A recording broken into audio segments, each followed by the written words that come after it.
台语文千万字，逐工要和大家做伙来捌一字。今仔日要甲大家小解这一字，咱做伙来看到，这字就是“倒”。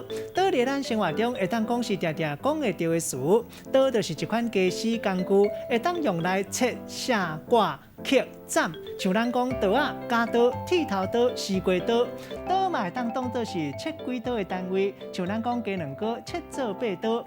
另外，还有一个可能大家青分的算纸几张的单位嘛是刀。一般100张就是一刀，像咱讲一刀纸就是100张纸。带大家做伙来小解两个词。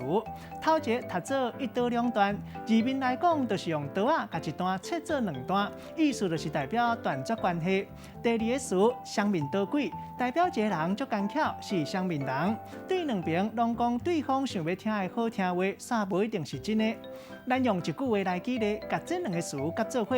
譬如讲，伊就知影讲伊的姊妹仔伴是双面刀鬼，就含义一刀两断，两个人变做田无沟，水无流。